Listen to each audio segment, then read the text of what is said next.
কক্সবাজার চট্টগ্রাম হাইওয়ের পাশে থাকা রামু চা বাগান এলাকায় যে ভাইরাল হোটেলগুলো রয়েছে সেখানে আমাদের মতো যদি ধরা খেতে না চান তাহলে এই ভিডিওটি আপনার জন্য।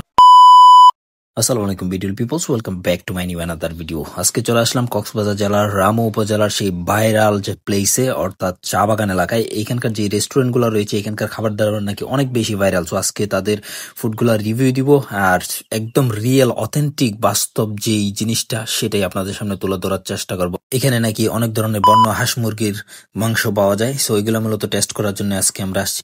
আমরা শখের হাড়ি রেস্তোরাঁ নামক একটি রেস্টুরেন্টে প্রবেশ করি আর এখানকার ফুডগুলো মূলত টেস্ট করবো আজকে। যদিও বা আসলে এই প্লেসটার নাম চা বাগান, তো আশেপাশে কোনো চা বাগান নাই। তবে আগে থেকে, এটা অনেক আগে থেকে এই এলাকার নামই মূলত চা বাগান। তবে অনুমান করতেছি এখানে এক সময় চা বাগান ছিল। হ্যাঁ, তো এখন বর্তমানে অনেক বেশি হাই দিয়ে ওঠার কারণ হচ্ছে এখানের এই সকল ইউনিক ইউনিক যে খাবার গুলো রয়েছে এগুলো সচরাচর কক্সবাজার সিটির ভিতরে পাওয়া যায় না। তো সবাই চেষ্টা করে এই সাইডে চলে আসার জন্য। আর এটা হচ্ছে কক্সবাজার রামুতে অবস্থিত। এগুলো হচ্ছে ঘুঘু পাখি। ঘুঘু পাখি তো বেআইনি না? কি করবো? আচ্ছা, এটা দেশীয় রাস্তা দুরুস, এটা আস্ত দুরুস।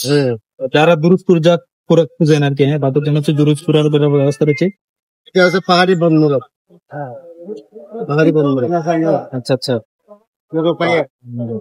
এটা হচ্ছে আপনার গরু মেজবানি সম্প্রতি আমি এই রেস্টুরেন্টে খেতে গিয়েছিলাম ভাইবাদারদের সাথে। বাইরে থেকে রেস্টুরেন্টটি দেখতে খুব সুন্দর ছিল আর মোটামুটি খালি ছিল, যার জন্য মূলত আমরা এটার ভেতরেই প্রবেশ করেছিলাম। তাই আমরা অনেক আশা নিয়ে ভেতরে বসেছিলাম আর অর্ডার দিয়েছিলাম তাদের জনপ্রিয় হাঁস এবং টার্কি মুরগি।